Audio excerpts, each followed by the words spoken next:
મિત્રો આપણે પ્રકરણ 6 માં પાર્ટ 1 જોયો, જેમાં આપણે થોડીક બેઝિક વ્યાખ્યાઓ અને સંકલ્પનાઓની વાત કરી. આજે હજુ થોડીક બીજી સંકલ્પનાઓ ઉમેરીએ છીએ.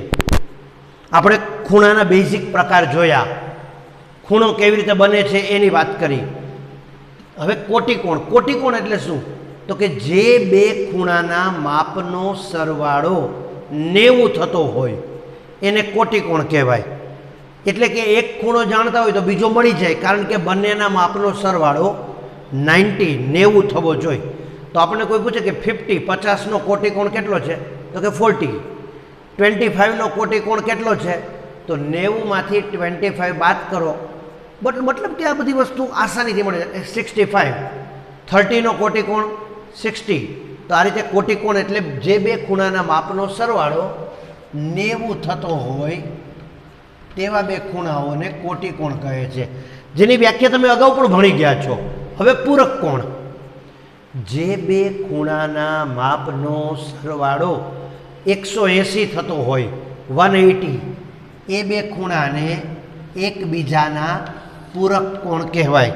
એટલે કે 100નો પૂરક કોણ હોય તો 80. 50નો પૂરક કોણ 130, કારણ કે જે કોઈ ખૂણો હોય એને 180માંથી બાદ કરો એટલે એનો પૂરક કોણ મળી જાય. બેઝિક વાત છે, અગાઉ આવી ગઈ છે.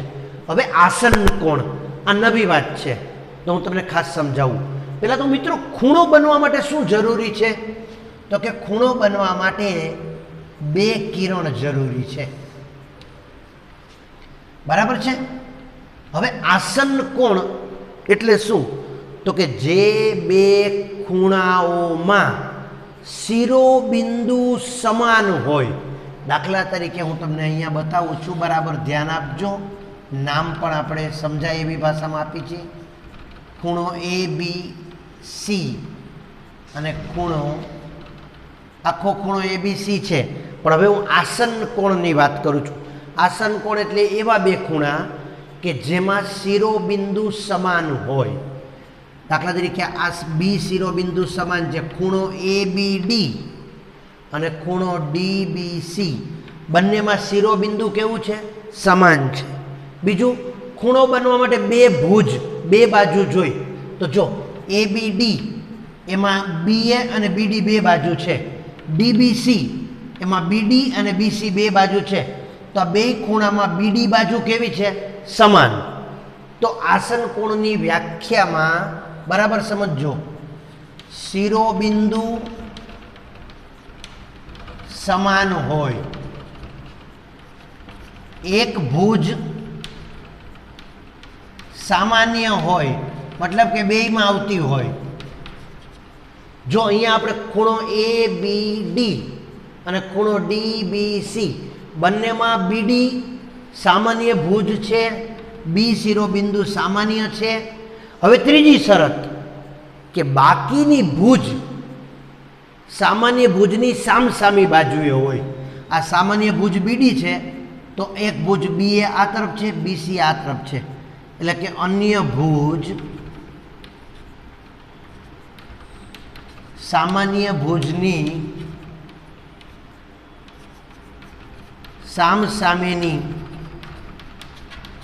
બાજુમાં હોય તો આવા ખૂણાને આસન્ન કોણ કહે છે.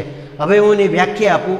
આસન્ન કોણ એટલે એવા બે ખૂણાઓ કે જેમાં શિરોબિંદુ સામાન્ય હોય અને એક ભુજ સામાન્ય હોય, બાકીની બે ભુજ સામાન્ય ભુજની સામસામે બાજુએ હોય, તો આને આસન્ન કોણ કહે છે. તો આપણે એમ કહી શકાય, જો આ આકૃતિ છે તો આ પણ આસન્ન કોણ છે. આ ખૂણો અને આ ખૂણો. હવે આપણે આમ જોઈએ, આ આકૃતિ છે તો આમાં પણ આ ખૂણો અને આ ખૂણો આસન્ન કોણ છે. આમ આકૃતિ જોઈએ તો આ ખૂણો અને આ ખૂણો પણ આસન્ન કોણ છે. પણ આસન્ન કોણ અનેક પ્રકારના હોય. પણ અહીંયા હવે એક નવી વાત આવી. આ આકૃતિ કરતાં આ છે જુદી છે. જો હવે આને હું ફરીથી નામ આપું, માનો કે આપણી સરળતા ખાતર નામ આપું છું ABC. તો આ આસન કોણ પ્રમાણે એની વ્યાખ્યા બોલવી હોય તો આપણે એમ કહેવાય ને કે અહીંયા ઓ છે એ સમાન શિરોબિંદુ છે, ઓબી છે એ સામાન્ય ભુજ છે, અને ઓએ અને ઓસી એ ઓબીની વિરુદ્ધ દિશામાં રહેલી ભુજ છે. તો ખૂણો ઓ એ ઓ બી અને ખૂણો સી ઓ બી અથવા બી ઓ સી, ખૂણાનું નામ ગમે તેમ બોલાય, આમથી બી ઓ સી બોલો કે સી ઓ બી બોલો, ઓ વચ્ચે આવવું જોઈએ. તો અહીંયા આ બંને ખૂણા આસન કોણ છે. પણ એક નવી વાત કે અહીંયા આસન કોણમાં જે બે ભુજ સમાન નથી, એ સમાન ભુજની સામસામી બાજુએ છે, પણ આ બંને ભુજ જુઓ તમે, ઓએ અને ઓસી એક જ રેખા પર છે. તો આ આસન કોણ તો છે જ, પણ આ વધારાની વાત શું આવી તો કે આ રૈખિક જોડના ખૂણાઓ પણ છે. એટલે રૈખિક જોડના ખૂણાની વ્યાખ્યા આપણે એમ આપી શકાય કે જે આસન કોણમાં સમાન ન હોય તેવી ભુજ એક જ રેખા પર આવેલી હોય, મતલબ કે આસન કોણ તો છે જ, શિરોબિંદુ સમાન છે, એક ભુજ સામાન્ય છે, પણ સામાન્ય ન હોય તેવી ભુજ વિરુદ્ધ દિશામાં છે, પણ અહીંયા એ બંને કેવી છે, એક જ રેખા પર. તો આ વધારાનું કે જે આસન કોણમાં સામાન્ય ન હોય તેવી ભુજ એક જ રેખા પર આવેલી હોય તો તેને રૈખિક જોડના ખૂણાઓ કહે છે. અને અહીંયા ખૂણો એ ઓ બી તથા ખૂણો સી ઓ બી, મિત્રો BOC બોલો કે COB બોલો કાંઈ ફેર ન પડે, તો આ બંને ખૂણાને રૈખિક જોડના ખૂણાઓ કહે છે. અને રૈખિક જોડના ખૂણાઓ માટે એક શરત છે. શું શરત છે તો કે આ બંને ખૂણાઓ પૂરક કોણ હોય છે. પૂરક કોણ એટલે શું? બંનેના માપનો સરવાળો 180 થાય. જો ધારો કે આ ખૂણો 60 છે તો આ 120 થાય, બંનેનો સરવાળો 180 થાય. એટલે કે રૈખિક જોડના ખૂણાઓ એ પૂરક કોણ હોય છે. હવે જો આપણે અહીંયા એના પછી એક વ્યાખ્યા લઈએ હજુ, અને એ છે અભિકોણ. છેલ્લી એની આપણે વાત લઈ લઈએ, એની હું આકૃતિ બતાવું પછી એની વ્યાખ્યા બનાવીએ.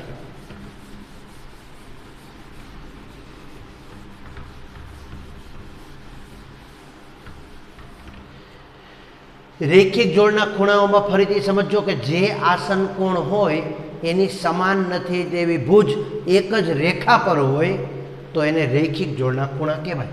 હવે અભિકોણ, દાખલા તરીકે આ એક રેખા છે, બીજી એક રેખા છે, બે રેખાઓ એકબીજીને એક બિંદુમાં છેદે છે. માનો કે ઓ બિંદુ છે, આ રેખાનું નામ આપું છું હું AB, આ રેખાનું નામ આપું છું હું CD.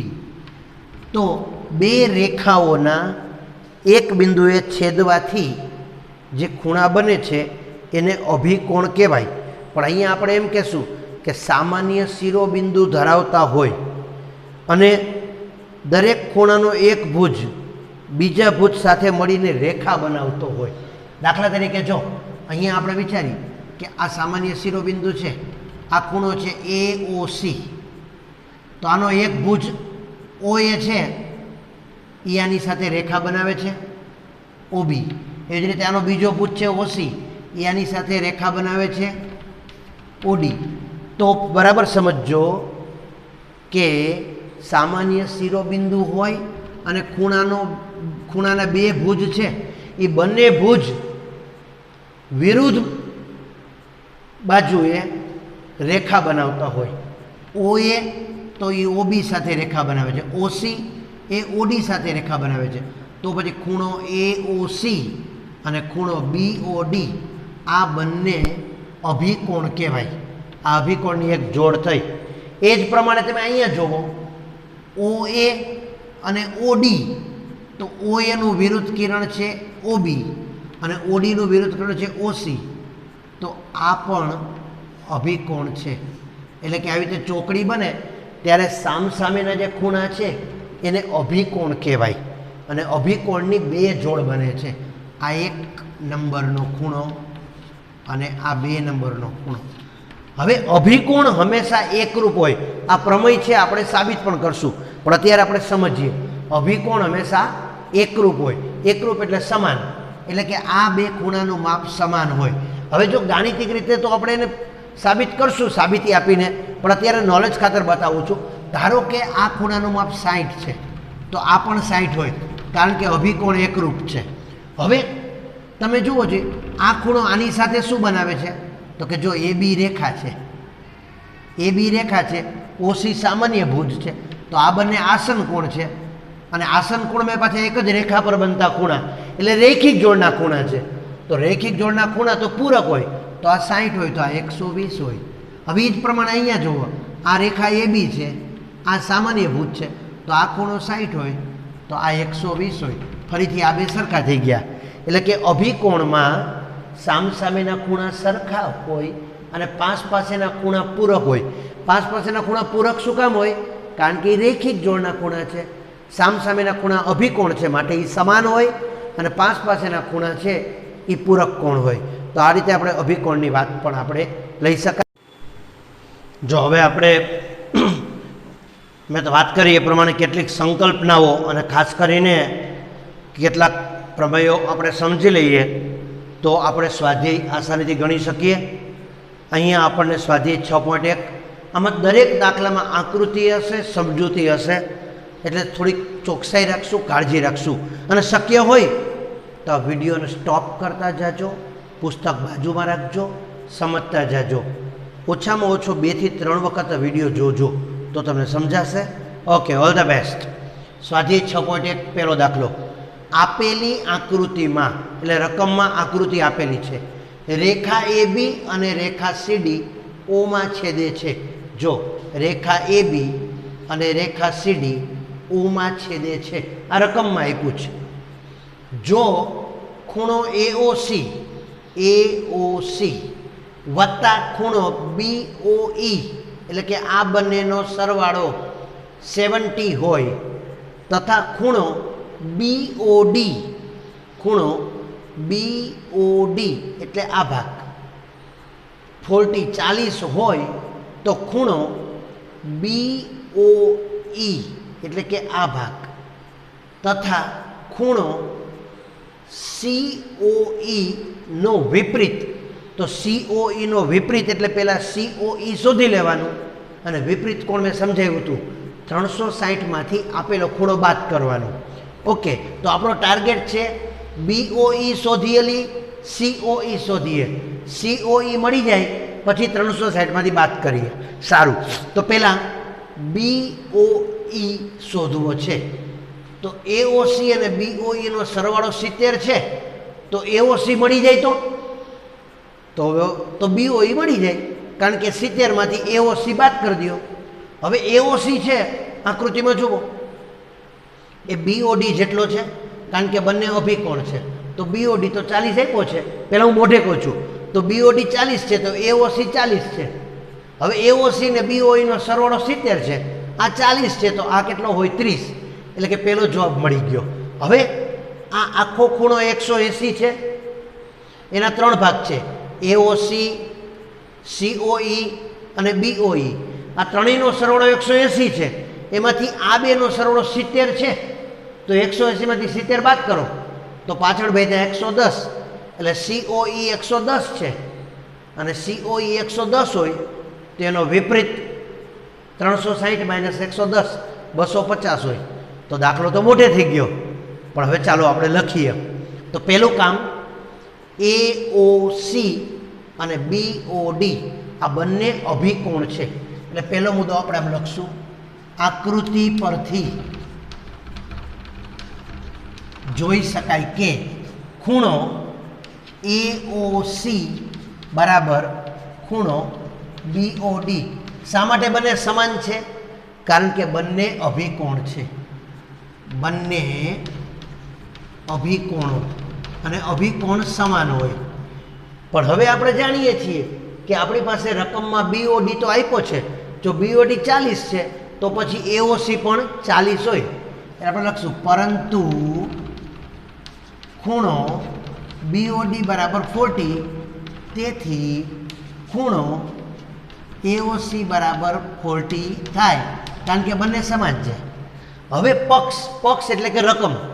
હવે રકમ મુજબ ખૂણો AOC વત્તા ખૂણો BOE બરાબર 70 છે. આ આપણને રકમમાં આપ્યું છે પક્ષમાં. તો હવે એમાં તમે AOCની કિંમત 40 છે એ મૂકી દો. તો AOCની કિંમત 40 વત્તા ખૂણો BOE બરાબર 70. 40 સામે જાય તો ખૂણો BOE બરાબર 70 માઇનસ 40 એટલે કે 30. તો આપણે ખૂણો BOE શોધવાનો હતો, 30 એ મળી ગયો. હવે તો કે હવે આ ત્રણ ખૂણા છે. જો ખૂણો AOC વત્તા, આકૃતિમાં જોજો બરાબર, AOC વત્તા ખૂણો COE વત્તા ખૂણો BOE, આ ત્રણેયનો સરવાળો 180 થાય. AOC વત્તા ખૂણો COE વત્તા ખૂણો BOE બરાબર 180 થાય. પણ એમાંથી આ બેનો સરવાળો તો આપણે 70 પક્ષ મુજબ આપ્યો છે. AOC વત્તા BOE બરાબર 70 આપ્યા છે, તો અહીં મૂકી દો.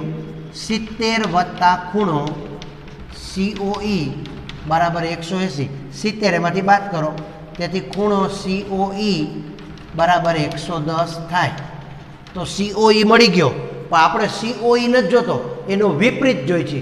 તો વિપરીત જોતો હોય તો 360માંથી બાદ કરો, એટલે કે વિપરીત ખૂણો COE બરાબર 360 માઇનસ 110 એટલે કે 250.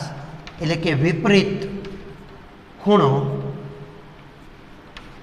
COE બરાબર 250 થાય. આ રીતે આપણે તમામ દાખલા ગણશું. દરેક દાખલો એક આકૃતિ છે. શાંતિથી સમજ. આ વિડીયોને 2 વખત, આટલા ભાગને 2 વખત જોશો તો તમને સમજાઈ જશે. તો ચાલો હવે આપણે બીજો દાખલો જોઈએ. જો બીજી રકમ છે. આકૃતિ અને રકમ ખાસ સમજવાની. આપેલી આકૃતિમાં રેખા XY અને રેખા MOમાં છેદે છે. ખૂણો POY 90 છે. આ રકમમાં આપેલું છે. A/B બરાબર 2/3 છે. તો C શોધો. હવે હું તમને આખી ઘટના સમજાવી દઉં કે આ દાખલો કેમ ગણશું, પછી આપણે ગણતરી પણ કરી. તો જો પહેલાં તમે જોવો જોઈએ, ખૂણો POY અને ખૂણો POX આ બંને રેખિક જોડના ખૂણા છે. હા, તો બેયનો સરવાળો 180 હોય. યસ. એમાંથી આ POY 90 છે. યસ. તો POX 90 થાય. હા. હવે POX છે એના 2 ભાગ પડે છે આસન કોણ. ખૂણો POM અને MOX આ 2 ખૂણાનો સરવાળો 90 થાય. આ ખૂણાનું માપ A છે, આનું માપ B છે, તો A વત્તા B બરાબર 90 થાય. A અને B નું પ્રમાણ છે 2/3. તો 2x વત્તા 3x બરાબર 90, 5x બરાબર 90, x બરાબર 18.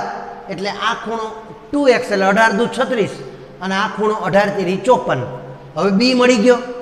હવે તમે જુઓ જી MN રેખા છે, તો ખૂણો MOX અને ખૂણો XON એટલે કે ખૂણો B અને C આ બંને રેખિક જોડના ખૂણા છે. યસ. બેયનો સરવાળો 180 હોય. યસ. B જાણો છો 54. યસ. 180 માંથી 54 બાદ કરો, 126. તો C નું માપ 126. આખો દાખલો થઈ ગયો. હવે આપણે ગણીએ. તો પહેલો મુદ્દો, ખૂણો POX વત્તા ખૂણો POY બરાબર 180. શા માટે? તો કે બંને રૈખિક જોડના ખૂણાઓ. પરંતુ આપણે જાણીએ છીએ કે POY ની કિંમત 90 છે. એટલે આપણે લખીએ ખૂણો POX વત્તા 90 બરાબર 180. આ 90 સામે જાય, તેથી ખૂણો POX બરાબર 180 માંથી 90 જાય તો 90. એટલે ખૂણો POX 90 મળી ગયો. હવે ખૂણો POX છે એના 2 ખૂણા છે આસન કોણ. POXના બે ભાગ પડે છે, POM અને MOX. તો ખૂણો POM વત્તા ખૂણો MOX બરાબર POX. આ POXના બે ભાગ પડે છે, ખૂણો POM અને ખૂણો MOX. આને કહેવાય છે આસન કોણ. હવે POM માટે આપણે A ધાર્યો છે અને MOX માટે B છે, તો A વત્તા B બરાબર POXની કિંમત 90 છે. પણ A અને B નું પ્રમાણ આપ્યું છે A/B બરાબર 2/3. હવે જ્યારે પ્રમાણ આપ્યું હોય ને ત્યારે હંમેશા આપણે એ બંને માટે x ધારી લઈએ. તો A ની કિંમત 2x અને B ની કિંમત 3x બરાબર છે. તો આપણે એ લખીએ A બરાબર 2x, B બરાબર 3x. તો આ કિંમત અહીંયા મૂકો, A વત્તા B બરાબર 90 એટલે 2x વત્તા 3x બરાબર 90. તેથી 5x બરાબર 90, સોરી, તેથી x બરાબર 90/5 એટલે 18. તેથી A ની કિંમત 2x એટલે 2 ગુણ્યા 18, તેથી A ની કિંમત 36 અને B બરાબર 3x એટલે કે 3 ગુણ્યા 18, 18 તેરી 54 એટલે B બરાબર 54. હવે ખૂણો B મળી ગયો. ખૂણો B એટલે કે ખૂણો MOX બરાબર 54. હવે આપણે શોધવું છે શું? ખૂણો C એટલે કે XON. હવે આ બંને આસન કોણ છે અને એ પણ પાછા એક રેખા પર બનતા છે, એટલે રૈખિક જોડના ખૂણા છે. તો ખૂણો MOX વત્તા XON, ખૂણો MOX વત્તા ખૂણો XON બરાબર 180. બંને શું છે? રૈખિક જોડના ખૂણાઓ છે. MOX ની કિંમત 54 છે, XON માટે સંકેત છે C, XON ની કિંમત C છે બરાબર 180. તેથી C બરાબર 180 માઇનસ 54, 180 માંથી 54 બાદ કરો તો C બરાબર 126 એટલે C બરાબર 126 થાય. મિત્રો ફરી હું કહું છું કે આ દાખલાઓ અઘરા નથી, થોડા લાંબા છે, પ્રક્રિયા છે. તો 2 વખત આ વિડીયો જોવો જોઈએ. અહીંયા સ્ટોપ કરી જોતા જાઓ, પુસ્તકની આકૃતિ અહીંની આકૃતિ સાથે સરખાવો, 2 વખત જોવાઈ જાય પછી તમારી નોટબુકમાં લખો. ખાલી ઉતારી લેશો તો આવડશે નહીં. ભૂમિતિ છે તો સાથે સાથે ગણતા પણ રહેજો. હવે આપણે ત્રીજો દાખલો જોઈએ. આમાં કેટલાક સાબિતીવાળા દાખલાઓ છે કિંમત સિવાયના. એનું પરીક્ષા મૂલ્ય ઓછું છે એવું લાગે, ઘણા લોકો તો એ દાખલાઓ ગણાવતા પણ નથી. આમાં સ્કીપ કરી શકાય. માનો કે 6.1 છે, એમાં 6 દાખલા છે, તો એમાં 3 દાખલાઓ સાબિતીવાળા છે, તો આપણે એને સ્કીપ કરી શકાય. હું બધા જ બતાવું છું. દરેક પાછળના કન્સેપ્ટ આપણે સમજીએ તો કમસે કમ આપણો ભૂમિતિનો ખ્યાલ મજબૂત થાય. એટલે આપણે એક પણ દાખલો સ્કીપ કરતા નથી, એક પણ દાખલો છોડવાના નથી. તમારે સમજીને શાંતિથી લખવાનું છે.